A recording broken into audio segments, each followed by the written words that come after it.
I'm much lighter than I was here a year ago. I listened to the tape. I was in a pretty grim place last year. And I'm much lighter, and I've let go of a lot, and I'm a lot happier. So you don't have 24 hours. You've only got a little bit of time here. So how do you want to use this broadcasting time? We're just playing with you a little bit, but going back to what was? No, I just wanted to say that, open up.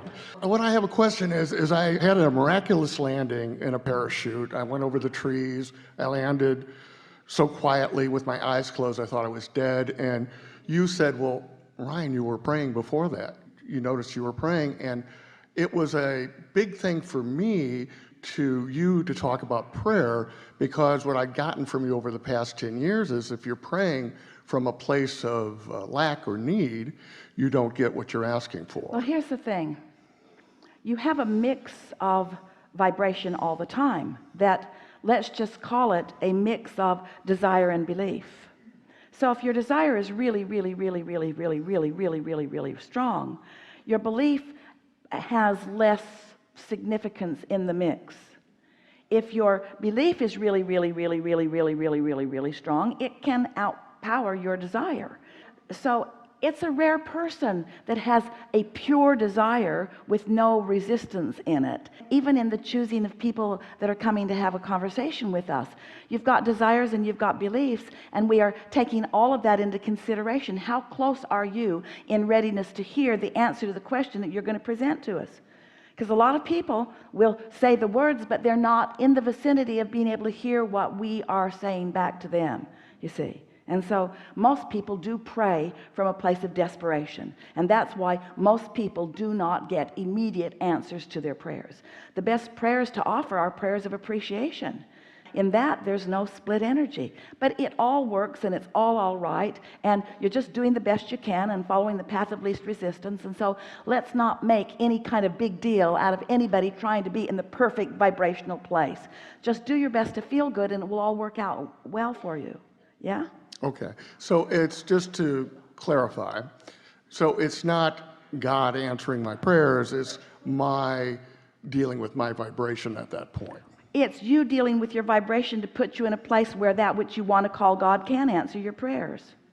God is such a loaded word because it means so many different things to so many people. But there is an infinite intelligence. There is a source energy that is the culmination of all of the good that has been harvested from all of the life experience. There is a clarity and a well-being that is a powerful vibration. Now, man wants it to look different than it is, but it's a consciousness, it's a vibration that you feel. It's sort of like wanting to see love. Well, you can see demonstration of love, but you can't see love. Love is a vibration. You can see demonstration of it, but you can't see the vibration of love. It's like our favorite new question these days. We're putting it to you almost every time we get a chance to visit with you. If a tree falls in the forest and there's no one there to hear it, did it make a sound when it fell? And the answer to that question is no, because the ear is what translated the vibration into the sound.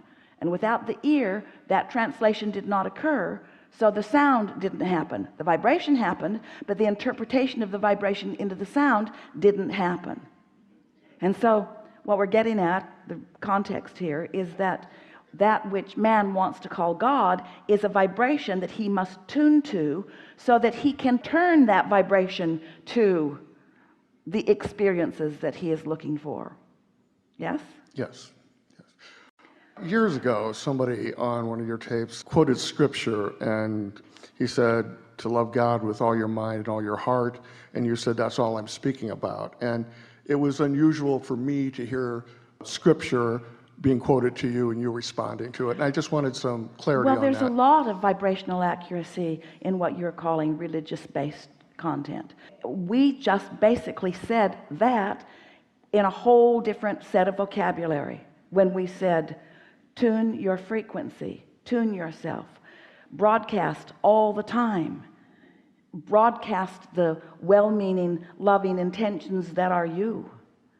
There are lots of ways that man has tried to interpret over time his relationship with what is non-physical. And it's obvious that there is something more than what you've got going on. Just look around at what you've got going on. Just the fact that your earth spins in its orbit in perfect proximity to other planets has to let you know there's something more going on than human can accomplish. You're good, but you haven't scraped enough dirt together to launch a moon. Right. Question I have is, I was reading this book, and that the Incas moved a 40 million ton piece of rock a half a mile.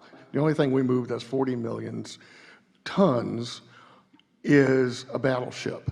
Did the Incas, are there certain laws of nature and physics that we don't know about that got lost in the past? There have been civilizations who have experienced things that you right now are not experiencing because their beliefs were in a place that accommodated them that your beliefs are not.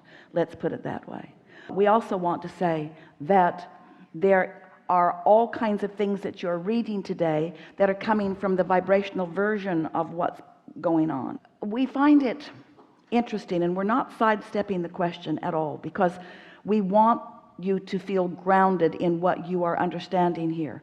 But we find it interesting that since you are extensions of source energy, we just explained that to you in the best description that Esther has ever been able to find, and as you stand in these bodies as extensions of source energy with a guidance system that helps you know in every moment where you stand in relationship to what you want.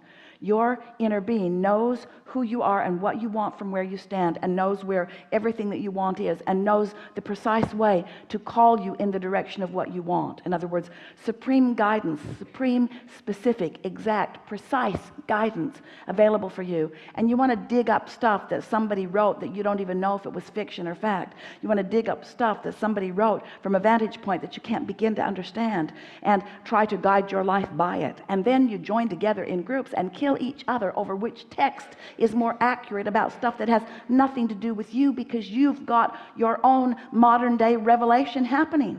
You're just not in the receptive mode of what's being revealed to you in relationship to what you want, and you've got your nose in too many other people's business, you see. So what we really want to say to you, without seeming like we don't care, is we don't care. There are much more important things for you to practice your airtime on than what somebody else did. Because, you see, we can talk to you all day long about what your point of attraction is, and we want you to shore up your point of attraction so that you can begin demonstrating who you are and how source is linked with you.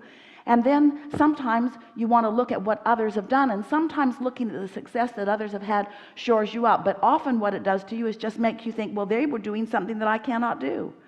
And we say all of that is irrelevant to you, because here you are, the most leading edge creators who have ever lived, here in the most brilliant environment of contrast and variety, in order to give birth to desires that everything that has ever been created before, all of that source energy is pointed here with you to assist you in the creation of. If we were standing in your physical shoes, we'd get current. And by current, we don't mean even what is right now in terms of manifestation. By current, we mean what's in your vortex. Get current with that. Focus on that until you believe it and feel it and know it. Close that gap between what's vibrationally happened and what you've allowed to happen. Become current, you see. Now, I feel, for the first time since I've been talking to you for 10 years, I feel current with this, and I feel like I know what's going on, and I feel like I can look with anticipation. I'm happy where I'm at, and I'm anticipating things getting better. Good. So the first time, and I didn't know it until I experienced it now. Yeah, it's because words don't teach. Right. So thank you. Really good. Really good.